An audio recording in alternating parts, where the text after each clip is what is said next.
But at some point, as I sat there and I kind of composed myself, switch just flipped in my brain and was like, you are not going to be this man that doesn't provide. You're not going to be the man that is average. You're going to be the person that makes a difference. And then after that, I was just a man possessed. What's up, and welcome to another episode of Entree Real Estate Podcast. Today, I am so excited because I get to introduce, honestly, a guy that I really look up to a ton in our industry as a professional, as a real estate investor, also as a man, as a father, and as a husband. It's just really cool to have people in our industry that transcend just the real estate aspect, that you can build relationships with, and then also just be really, really encouraged by, that push you to be a better version of you. And so I met Michael at Collective Genius in our mastermind, was blown away by his generosity. I actually feel like I was one of our room was the first to hear kind of the foreclosure talk. And even a little bit, Michael, I was like, dang, you deserve first place because you took first place for me.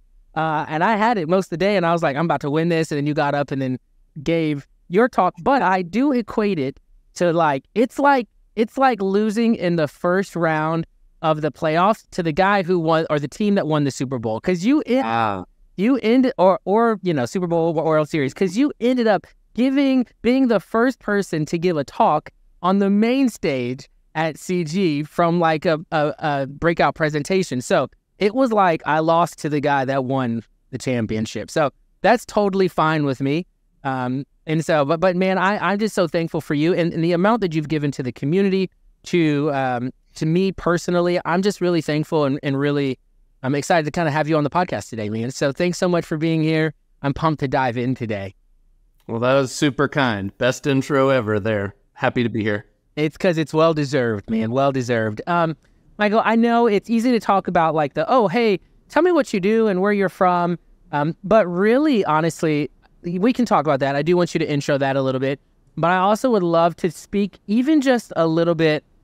I'm going to dive in just because this is just kind of how I am. I'd love to talk a little bit about the way that you've impacted and this is like diving straight in, the way that you've impacted the foreclosure market and helping so many people, I feel like has to play a role on how you've had to continue to be innovative in this niche because it affects your business so much. So sure, we can talk a little bit about you and who you are, but I'd love to dive in for you. Like, what's the mindset like for you to be constantly in a state of innovation because you give so freely? Does that make sense? Well, it's actually, there's some mixed views on that on my team because I have a very abundant personality. It's just who I am. There's so many deals out there that I would prefer to just give away and it'll eventually come back to me. But I have shared a lot on social media. And at first, my audience was mostly just in Kansas City and it's expanded nationwide now. But yeah, you're going to have competition that sees exactly what you're doing. And I haven't really held back. I've shared what my, scripts are, what my marketing is, cadences of marketing, pretty much anything I've shared, and people have listened, and they do. So for a while, we noticed, hey, this is getting a little bit more challenging in our market. So it forced us to be a little bit more valuable. So we think about every interaction we have in terms of a conversation or a text or a direct mail piece or anything, and we've forced ourselves to put more value into those pieces. So maybe there's a link to our Google reviews. Perhaps there's a link to a Calendly where we can have a virtual meeting.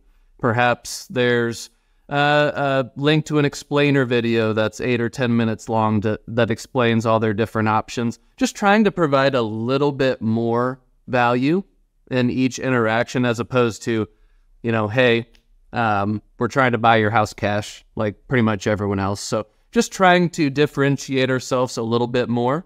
But yeah, every single day I have to get a little bit better because there are some young guns in our market that they're pretty good. So props to them. They keep me sharp. I'm sure, man. And just to kind of rewind a little bit.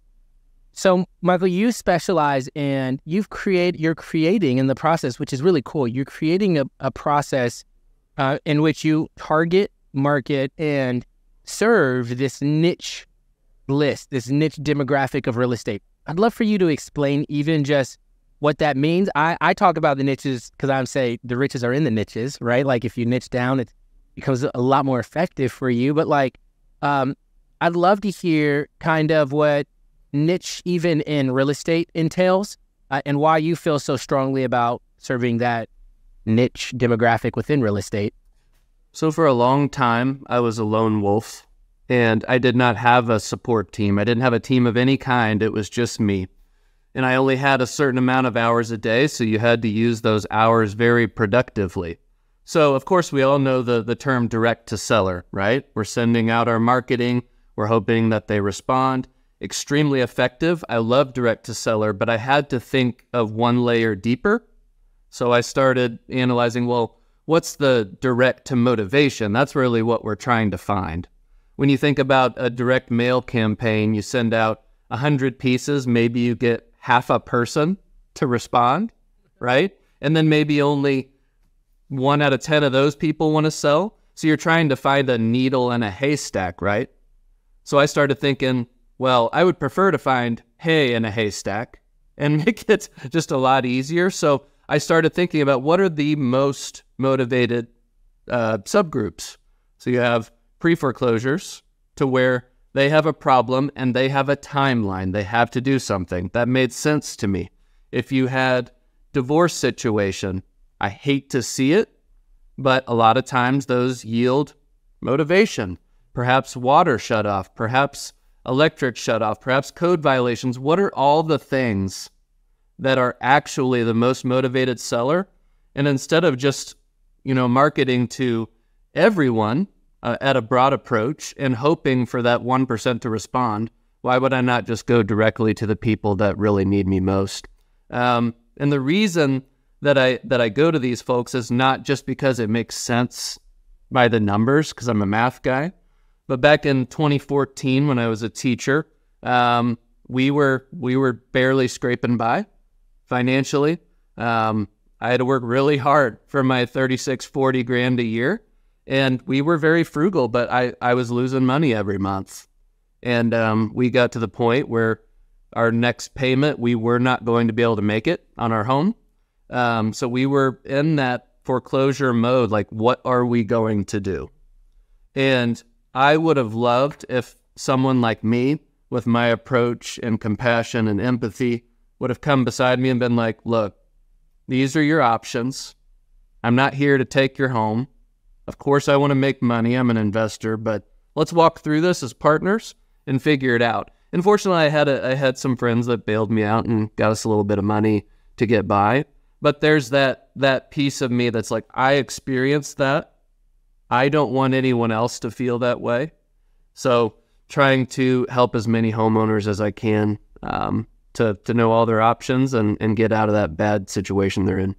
Oh, I love that story because it's almost like it's the origin story for who you are and what you've become. And I think also out of that cultivates a desire to serve other people and not for them not to experience it, or if they are experiencing it, for them to know they're not alone.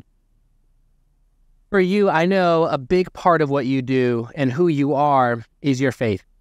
Always encouraged, and it's cool because a lot of people have probably slid into your DMs and told you about how they're encouraged of the things you share in the morning about what you're studying in the Word or what God is teaching you or the way that you're preparing for your day and serving in the way that you do and the things that you do through the lens of the gospel and what has been done for you. And so in a lot of those ways, I'd love to hear even just like how important early on for you was your faith in establishing, yes, there is a kind of direction you wanted to hold, but even just like the convictions of the niche that you serve, the way you serve it and how you want to do it ethically. Because for me and my wife, I remember we would write checks for our rent and go, because I was a college pastor and then I also was a teacher.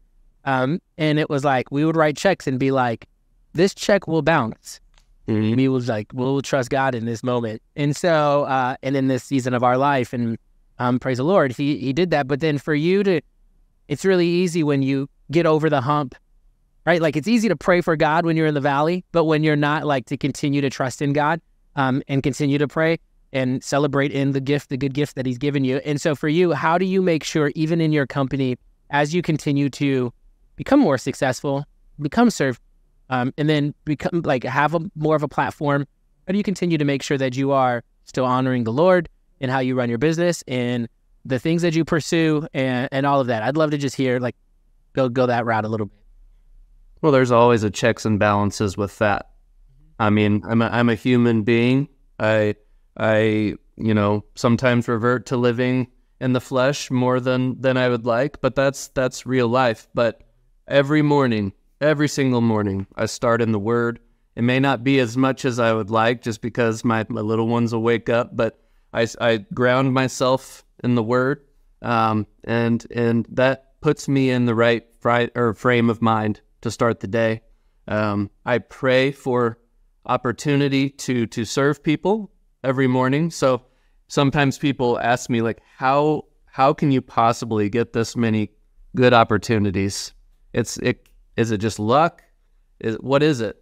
And a lot of it's a lot of preparation and but a lot of it is I flat out pray for the Lord to not necessarily lead me to an opportunity where I can make money, but it's like, just please lead me to the person that I can serve the most today.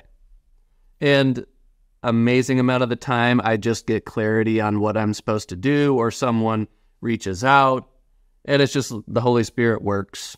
I'm just a normal dude, but the Lord can use normal people to do pretty extraordinary things. That is the truth. It's just the foundation of my company. I mean, our company is called East West Properties. The Lord's hands reach from east to west. That's where that came from. My mother actually came up with that name, and it's stuck. And so it's just the foundation of who we are. I love that. I love that, and I'm thankful for you even sharing that, and that you do serve and love your people that way. You'd mentioned and you talked a little bit about in the morning you do this. Do you have like a morning routine? And I know morning routines are people have mixed feelings and reviews about morning routines. I'm a big morning routine person. I'm also a big Rob Dyrdek guy, and Rob Dyrdek is all about like... That guy's brilliant. He's brilliant. Right? And so like the way he optimizes his life is just incredible. I love it. And so I didn't know like how much of your, because it seems like you're fairly disciplined in your morning routine. And so what is yours like? Do you feel like that affects your day? And if it's grounded in the Word, I would imagine it does affect your day. But also, like, how important is that to you? So generally, a normal routine for me would get up right around 5:30 or 6, depending on the day, and get up, brew some coffee, drink that while I'm reading the Word. And then after that, I would read some type of self-help book. Might be business, might be confidence, might be leadership, whatever it might be. Go over some of my short-term and long-term goals, and just kind of sit and think about what the highest leverage tasks would be. After that, I try to get out and move my body some. Might lift some weights or go run a bit. But after that, I'll get home and spend a little time with my kids. By that time, they'll be awake, and see them for a minute, and then head into the office. And that's been a winning formula for me. Nice. Very cool. I know there's a lot of different things people do during a morning routine. I don't know if you ever tried, but I actually might do. So Rob has that like pod that he sits in. Mm-hmm. And so I looked one up in Charlotte, and I think I'm going to try it. It's like a salt pod. Yeah. They literally put 1,000 pounds of Epsom salt in this thing. Right. It is it's like you're in a zero gravity pod of just like a sensory deprivation thing. Yeah, exactly. So it's like sensory deprivation, and it's like, for me, if you know me, I'm like, I need it. So I'm very interested to try it, because like, I think it could be really cool. Have you ever done anything like that? I have not. Actually, I've tried all the meditation and different stuff. My mind is beep, beep, beep, beep, and I really struggle. So maybe I need something like that. That's what I'm thinking. Like, I'm thinking like, I think I need to force like sensory deprivation, because like, I know that I need it. I know that I need like some sense of stillness in my life, like just like biblically, like be still. Just having some sort of stillness before the Lord, stillness in that moment in time. But I also know that like my brain probably just needs that time of just stillness and not censored from my phone, from whatever, because it's impossible for me to. I've tried prayer closets. I tried all. Yeah, it's like it's impossible. I can't do it.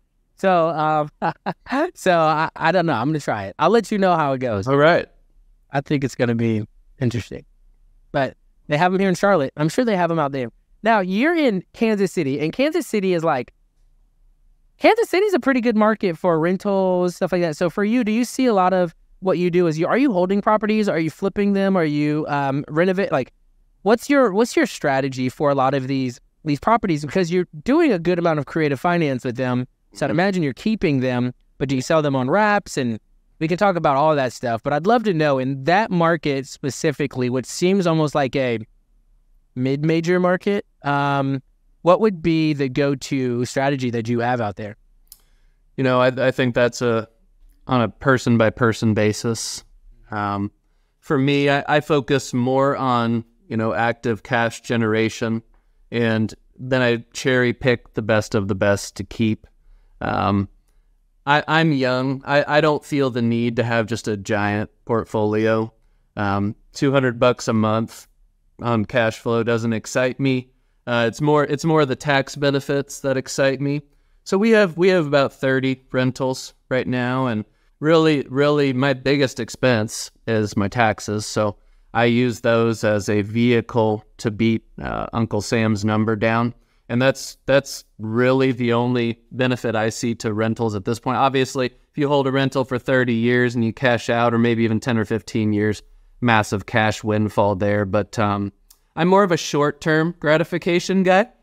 So I like to wholesale, and then use that cash to grow our company. But I think that question's kind of loaded. It really depends on what you want for your life. Right now, I have a very long time horizon in real estate. So it's not just hey, I want $10,000 passive and then I'm out and on a beach somewhere.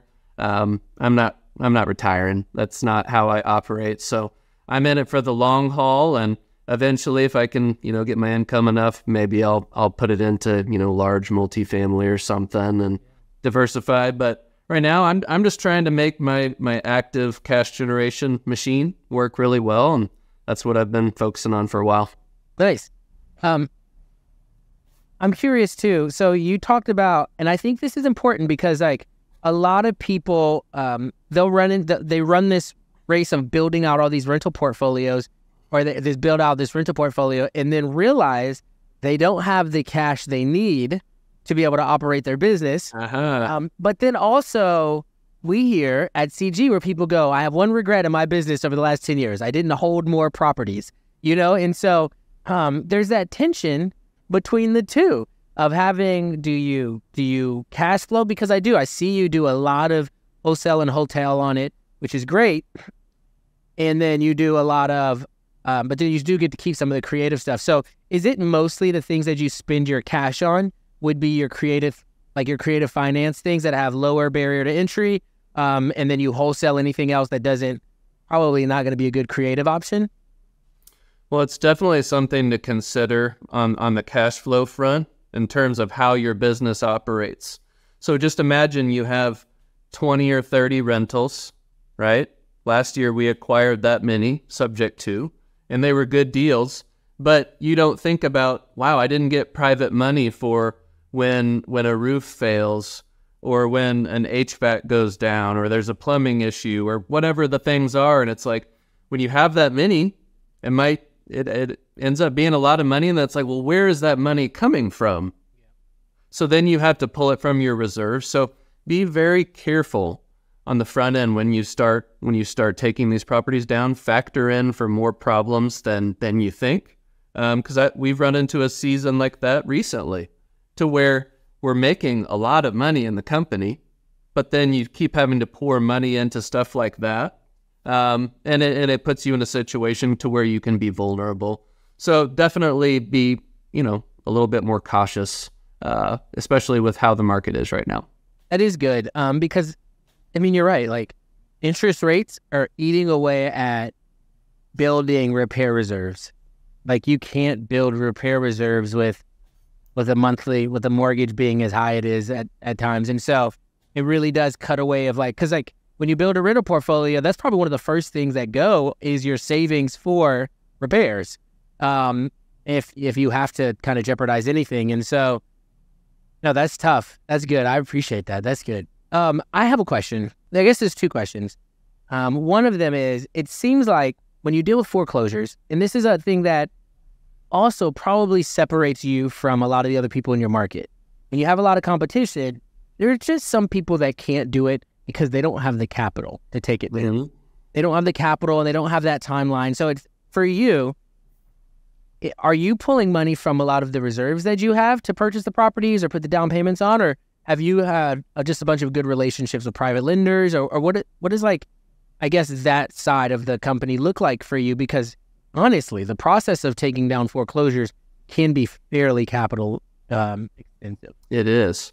So we have probably 4 or 5 main private money lenders. These are folks that are family and friends, or we've met them at church, just different people like that. And we have these relationships to where basically if a foreclosure sale is tomorrow or the next day, we can send over basic information and they're getting the money over to us right away. Of course, you're filling out a deed of trust and all those things that protect their money. But these relationships are developed in a way to where there's trust. And they're not, making me jump through 80 hoops to get money. It's basically I can have it within the hour. But if you don't have that luxury, you're not going to at the very beginning. So you need to develop relationships with guys like me or guys like Devin in your market, who can get access to the money, and then you can partner on the deal. I mean, having 50% of a watermelon is better than having all of a grape. So that's right.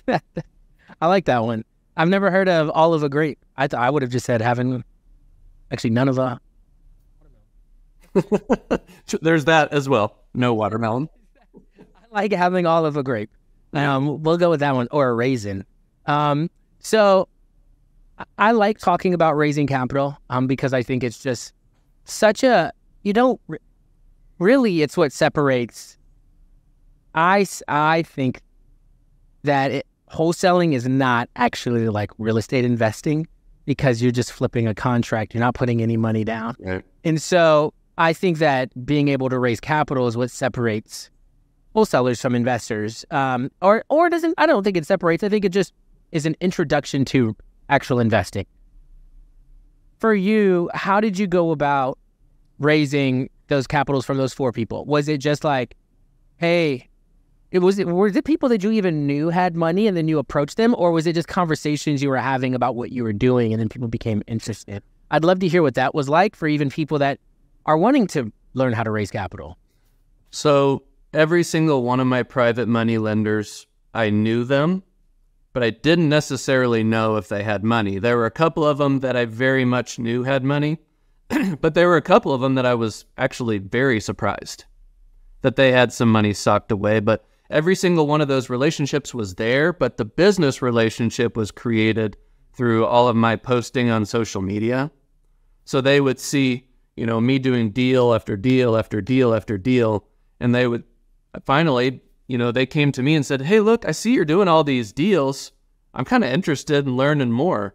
And then you'd set up a meeting and you'd figure out, how much capital they have. And I'd kind of share what a transaction with us looks like and what they could expect to get in terms of return. And you just develop those relationships pretty naturally. But something to remember, do not underestimate how many people have, $200,000, $300,000, $500,000 sitting around, and they have it sitting in their normal checking account earning nothing. And hey, if they can make 8, 10, 12% or whatever it is with you, they're going to be thrilled, especially when it's backed by real estate. So don't underestimate yourself. Have these conversations. If people don't know you're doing what you're doing, it's going to be tough to get money flowing through the company. But that was my experience, is just to share daily life, and automatically people are looking for returns if the stock market's terrible or they're not getting good return through their bank account or whatever, and they're just like, this might be good. And people just see you doing deals and they reach out. Yeah. Have you noticed an influx now that you've leveled up? And we may transition into this. You've clearly leveled up your social media game, the platform, your opportunity, your exposure. Have you noticed more of an influx of people interested in investing in you or with you on some of these since doing that? I probably could. I haven't asked for it. But yeah, if I put an opportunity out there to invest, I imagine that I could have several really good conversations. I bet you would. I remember probably like a month or two ago, you were like, hey, I'm out of capital. Anybody want to join? And I'm sure it probably didn't take a whole lot for somebody to jump right back on there and be like, yeah, I've got some, let's move it. Yeah. So that's just an ongoing battle with any investor. Doesn't matter if you're a newbie or you're doing 1,000 deals a year. It's just an ongoing battle with cash. Because you have this fine line. I have these investors that back me with about $5 million worth of money. So it's like, if I'm not using all of it, they're like, hey, use my money. But then if you spend more than theirs, you have to bring on new investors. But it's this ongoing balancing act of trying to use everyone's money. So it's interesting. Yeah, and it's crazy. It's crazy how much money is out there. So I've started to fund, and it's just like, it's crazy how much money is actually out there once you start putting it out there, which is cool. A lot of people that you had no idea would have money, and they're looking for returns. And yeah. It's a really cool thing once you start talking about what you're doing, the interest that comes about, and the opportunity to serve those people well. Like I call it, when I talk to investors, I'm like, honestly, it's a win-win-win, right? So like, we get to build a portfolio. We get to help people escape foreclosure and help them in some of the hardest parts of their life. And then you get returns on your money. Really, it's a win-win-win. And so people love that because they also, I'd love to hear this for you. How much of what you do and how you do it, like with the philosophy in which you do it and the way that you serve and love other people, play into why those people invest with you. Sure, they like you. Sure, they know you from church or from other places. But how many of them are just like, I love what you're doing? My main investor, they're very, very wealthy, and they made it clear up front that they have tons of opportunities to invest their money with other people, but their main focus is things that make a difference and that they really resonate with. So yeah, it's very important to have your mission be a part of your business. Other people align with that, and you'll attract the people that are interested in what you're doing, and that just makes your business easier. Yeah, when people align. And that's the whole like, there's a couple things. I love Maya Angelou where she says, people will forget what you do, they'll forget what you say, but they'll never forget how you made them feel. And if you can make somebody, and so one of my tags for our fund is experiential investing. If you can make somebody feel something while investing with you, they feel like they're a part of what you're doing, they feel like they're a part of something bigger than themselves, then it really will impact the people that then who are on the mission with you, and the way that they invest with you, and the way they even, honestly, the way they even trust you with their money. I'm very surprised with how much they just trust me with their money, because they're behind the mission and the values and the vision of what we have. And so don't just post, like, for people listening, don't just post, hey, we flipping this house. Tell the story behind the house that you're flipping. Like, tell the people that you helped in the situation they were in, because that's really what's gonna, I'm not gonna say you do that for the sake of getting the money, but that's really what's gonna attract people to what you're doing. You find that, I mean, that's probably the whole social media following that you have.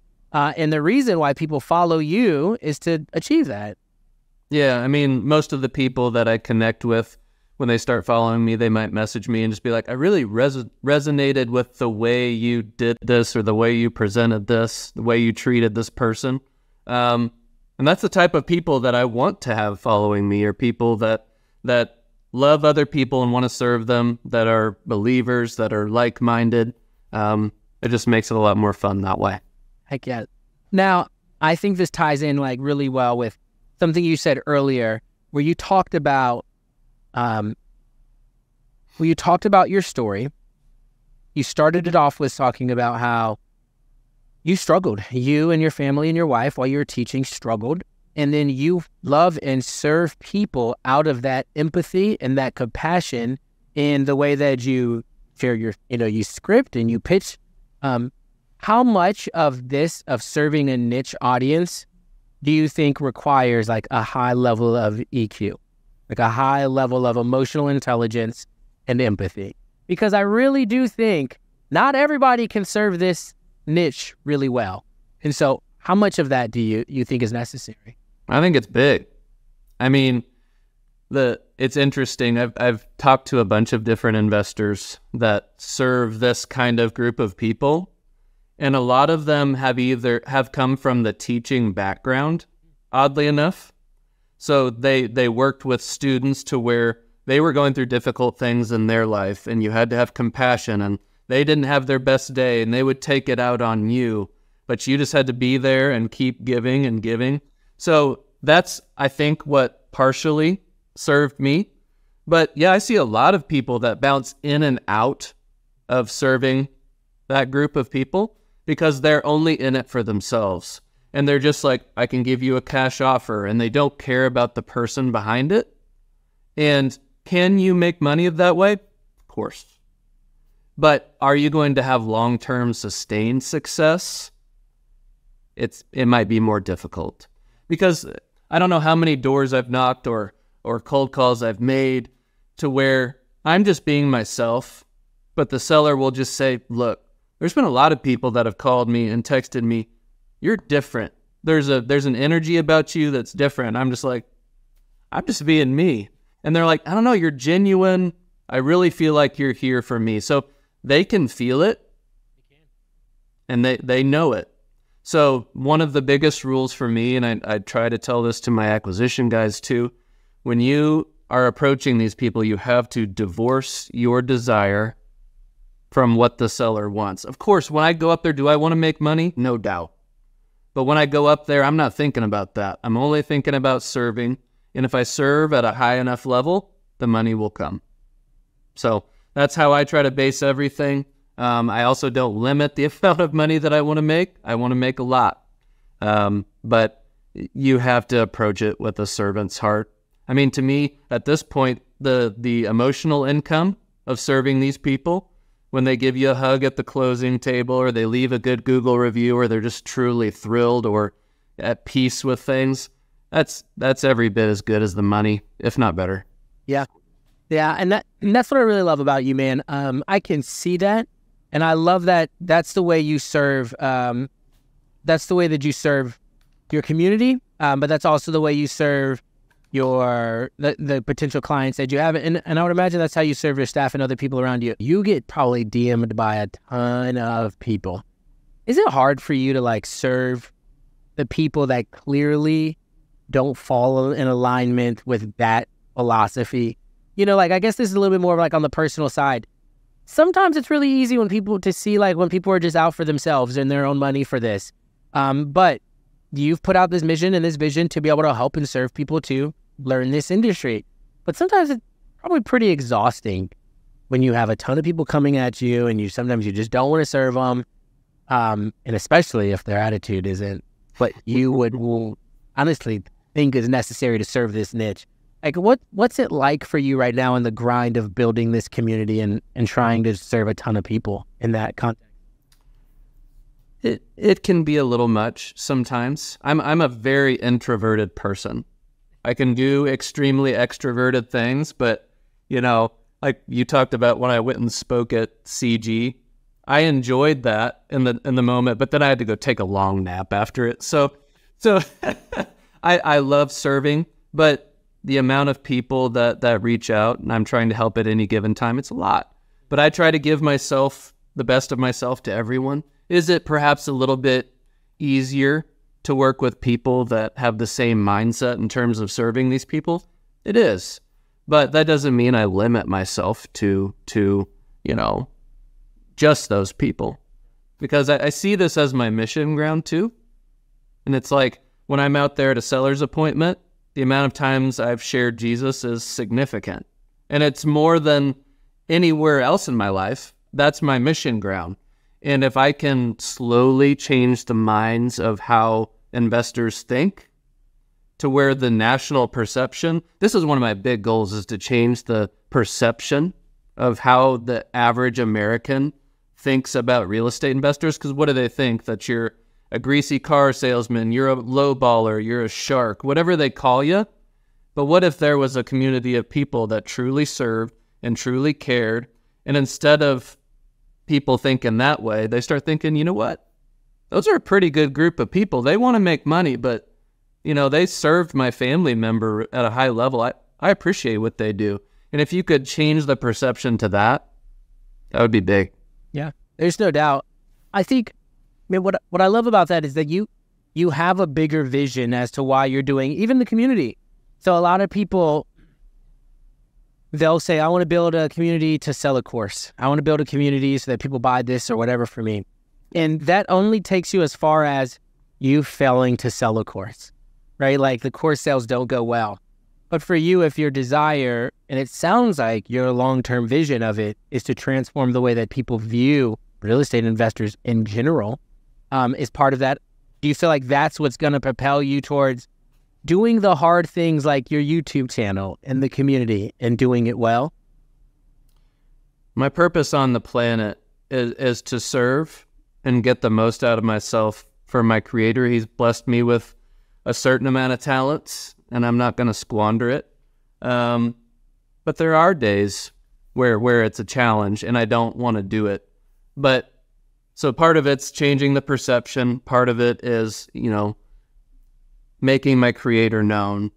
But part of it is it makes me physically ill when people hate their job and they just sit in there year after year and they don't get ahead financially, because I've known that pain.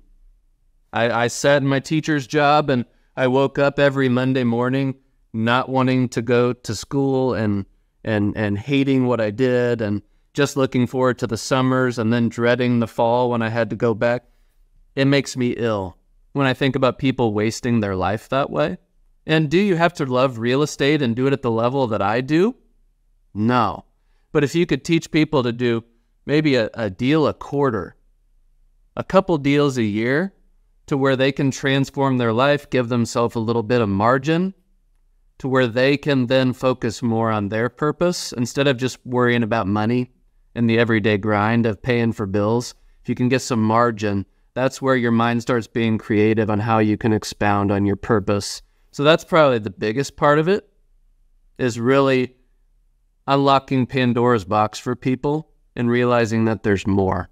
So the purpose of this podcast, it's called Entree Real Estate, because there's an entrepreneurial journey side of it that is more than just like, I could easily come in here and go, hey, Michael, thanks for being on the show today, man. How much a year are you doing in revenue? How many employees do you have? What does the training look like? But like, this is the real side of being an entrepreneur, of understanding like, look, listen, the deals are only going to take you so far. And then when you have a rough patch, if you don't know why you do what you do or any of that stuff, then you're going to quit. You're going to fail because it doesn't fit an overall purpose of why you're doing what you're doing, which is why I do see this industry being so transient. You'll have people come through it. And even in, oh gosh, especially in like booming markets, there's wholesalers are a dime a dozen. Like, it's easy to wholesale a deal. But when it gets really hard, you see a steep fall off. And you probably, as a seasoned investor, like I did, like Chief of Centers, I started on it 3 years ago, like when everybody started wholesaling. Now I've kept it going because I do have a much bigger why and established that.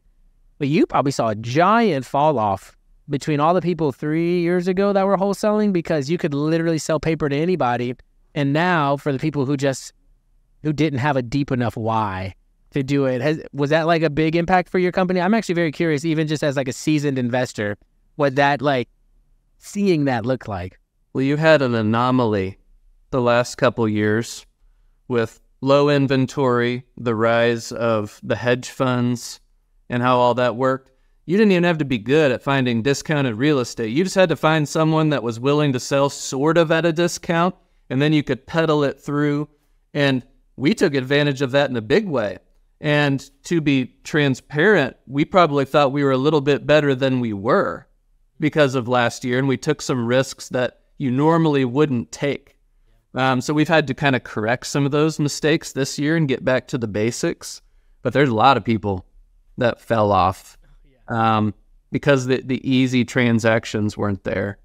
But I mean, at the beginning of my real estate career, when I didn't have any padding financially, all I could think about was myself and where my next deal was going to come from. But now, when I approach an appointment or approach a call or a text message, I don't need the money. Do I want to make the money? Without a doubt. But I'm able now, because of that cushion, to approach things completely differently. I don't know what the question was. We can loop back around to it. Fantastic question. Fantastic answer. You mentioned, and this is really good, you mentioned you had deals that you probably, if you were being honest, probably shouldn't have been able to do anything with, but were able to. Mm-hmm. And then you went back to the basics. So I would love to hear, what are the basics? So the practical side of this, we've got people who are listening that have been doing wholesaling for a while. Then we've got people who are listening who are just getting into wholesaling, have no idea what to do. Even just real estate investing in general, what would be the basics? And I love how much value you give, and you're like, door knock 20 a day, make 100 calls, do this. But like, that is the basics. I'd love to hear a little bit of that. But also, if somebody wants to kind of dive into this, and even you can even share, like, what were your basics? Because your basics look different than a new person's basics. Well, let me go back to when I was struggling to find deals and what I did. So I for the first couple of years of investing, I relied on agents and them bringing me deals. I started in 2015. I didn't even know you could buy an off-market deal. Like, that's how green it was. So understand that you don't have to know much from the start, and you can grow into something significant. You just got to get 1% better a day. But that first couple of years, we were not making much money. That realtor would inflate the ARV. They would deflate the amount of repairs, and I didn't know any better. I just trusted them and bought the deal, and we probably broke even on about 6 flips in a row during that period of time. And there was one flip in particular where I had to make money on this house. Like, there was no other way around it. I had to close, and we had to do well. We were about to make 20 grand on the deal. The deal was closing in 2 days. I got a call from an appraiser while I was working on this other flip, and they said, look, you have it under contract at this. The appraisal is $20,000 less than that. And that's the exact amount we were going to make. And it just broke me. Like, it was completely broken.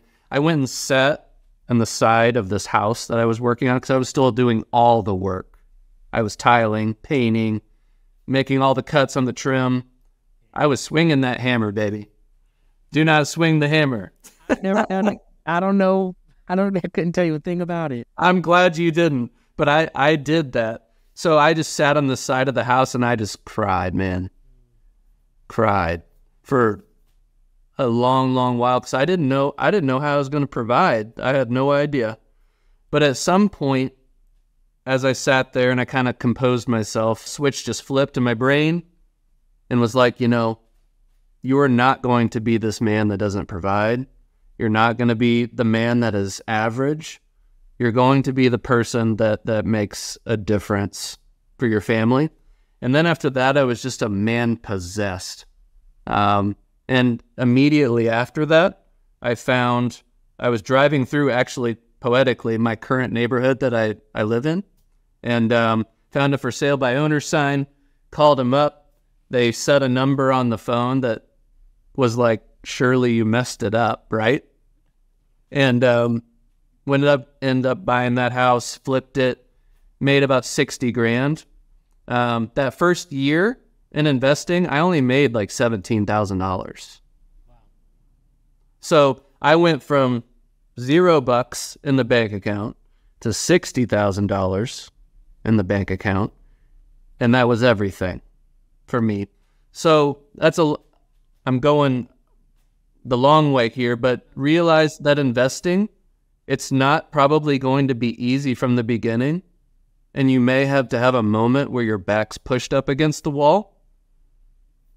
And that's what it takes for you to really get the most out of yourself. That's what it took for me. But then for years, I kind of was stuck in that 1 to 3 deals a month area and constantly didn't have deals, where I would flip the house, but then I didn't have anything else and I was unemployed basically after that.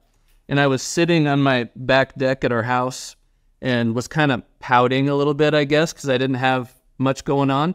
And my wife came out on the deck and she was like, "It's the middle of the day. What are you doing? Go work." So that's right. She got me in line.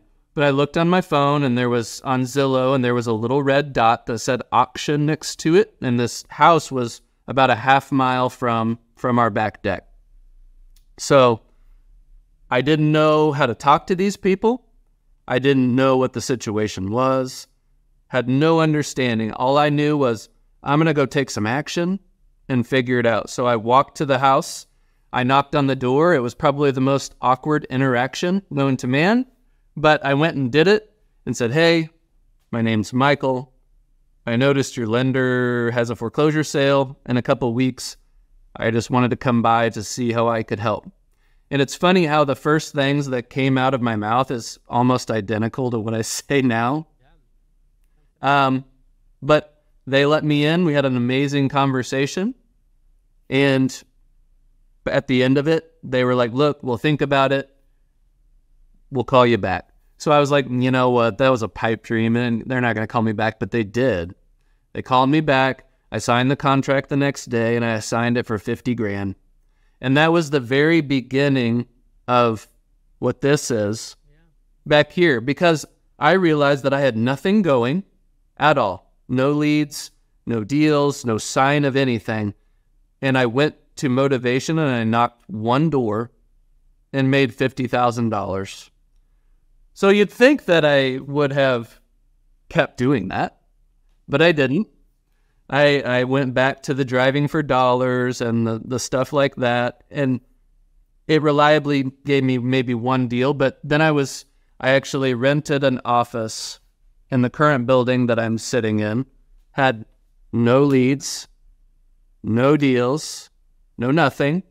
I looked on my phone, pulled up Zillow.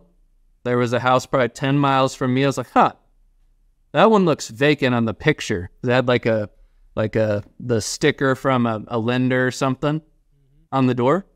I drove out there. It was vacant. And I was like, well, what do I do now? Last time I knocked on the door and someone was there. What do I do? So I looked them up on the tax records. They had another record with a utility close to my office. So I was like, maybe they're renting over there. So I went to the house. I knocked on the door. I said, "Hey, I saw your house was vacant. You have a foreclosure sale in a couple of weeks. Anything I can do to help?" And they said, "Yeah, we were actually on vacation and we came back and these people had moved into our house. So we couldn't live there anymore. So we found a rental." Crazy. So these people just took over their house. Well, they turned off all the utilities and all that. And it was the middle of winter. So these people finally left, but they couldn't bring themselves to mess with it. So I went down there. They said, "This is what we want for the house." I was able to put it under contract. I assigned it for $45,000. And I said, "Hold up." we knocked 2 doors. We made almost $100,000. What is this? So that's when I started thinking about it. So that was a very long answer to, if you're wanting to get started in real estate, find motivation, go to them, figure out what their problem is, solve the problem, get paid. Hey. And that's it. I guess before we kind of sign off, I'd love to hear one more. So clearly you've gotten 1% better in a bunch of different areas in your business.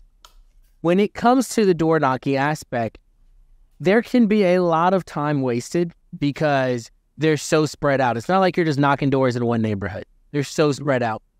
how have you refined the system? Because what it sounds like is you got to do the work to make the money. Mm-hmm. The hardest work in this, or the most uncomfortable work in this, is the door knocking aspect, which is probably the aspect people do the least in this. What is the 1% better of even like that process that you've created to door knocking? So you're probably not knocking every door that comes on the list. Are you cleaning it and checking equity, then putting it in a map to do that, so that you know that if you knock this door and they answer, it's not a waste of time because they don't have equity? So go ahead. Devin's talking about ninja level skills, right? We're talking about perfectly refined lists, technology built around it.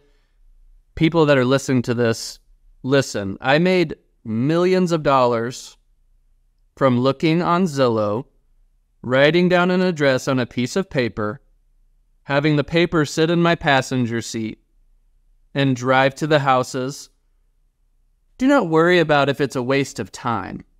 Do not worry about if your list is perfect. Take the action to go knock the door, make the call, make the text, the Facebook message, and you get better by doing that. I've talked about this before. If you're new, perhaps it might take 100 doors to get a deal. My story is a little bit misleading. I knocked 2 and I made $100,000, but I think the Lord was just speaking to me like, do that thing, man. But it's not going to be like that for everyone. So think about it. If you knock 100 doors, you get one deal, you make $25,000 on it. That's $250 a door every time you knock the door. So don't think of it as a waste of time. Think of it, hey, I went to this house, I knocked it, I had a conversation, I learned, and I made $250 doing it. That's pretty cool. So it's just a frame to where you can, change how you think about it instead of it being a waste of time. But we could talk a long time about systems and how to improve lists and how to make sure things are perfect and have scoring based on equity and vacancy and all these things. But don't let that get in the way of taking action. Fantastic answer.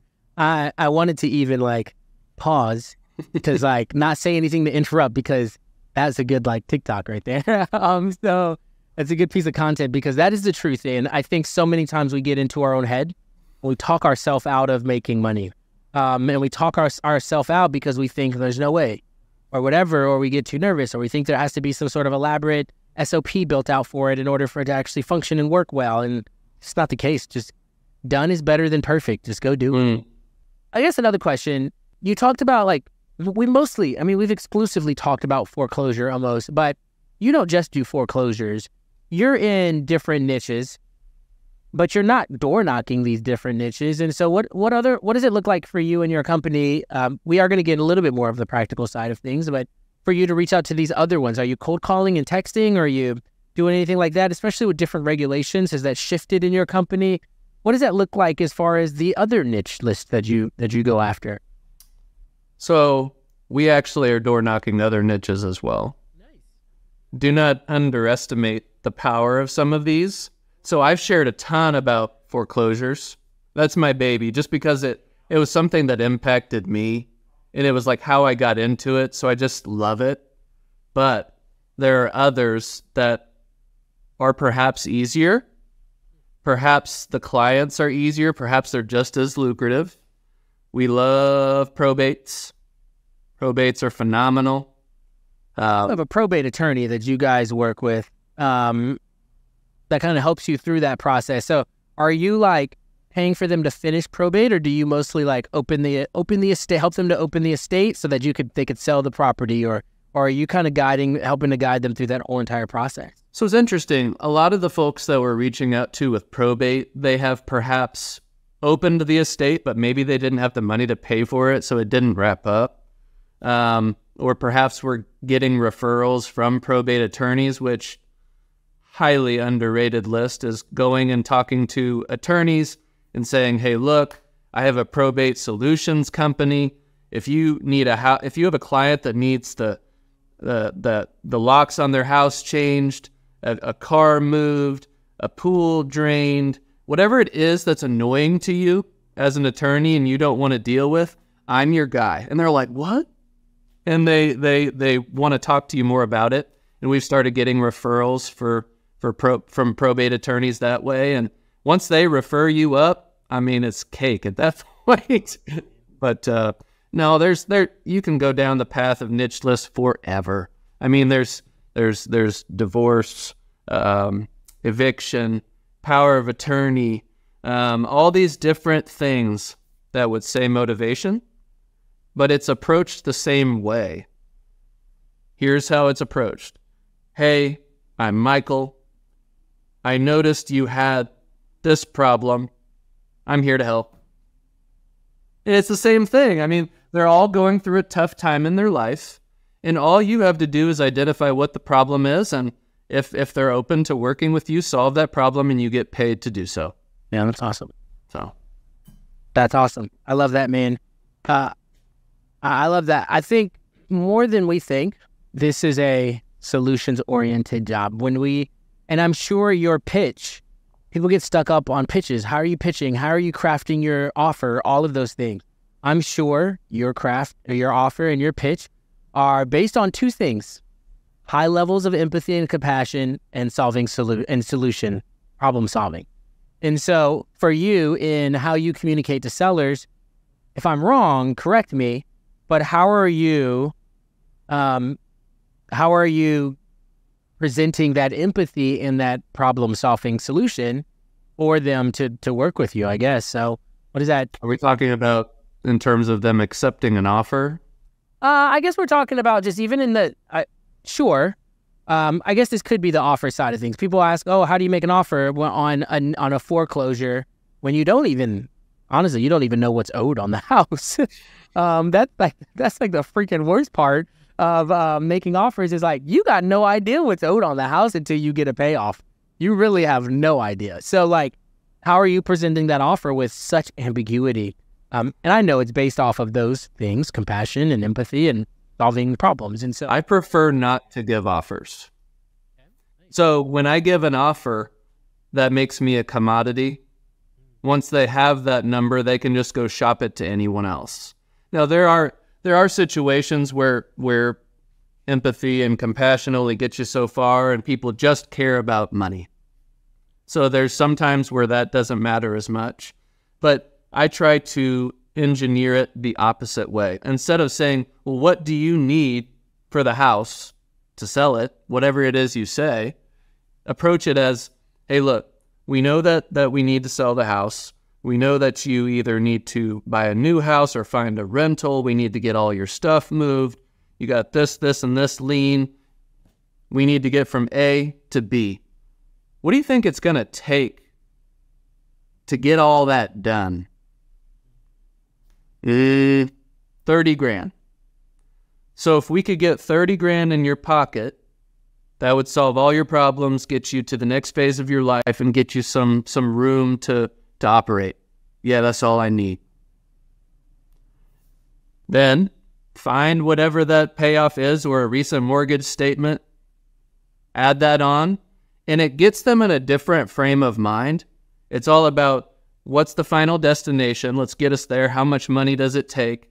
Instead of talking about what the house is worth, people are mentally attached to the house. So if you talk about it that way, the conversation can go a different path. So I just try to reverse engineer it that way a little bit. That's good.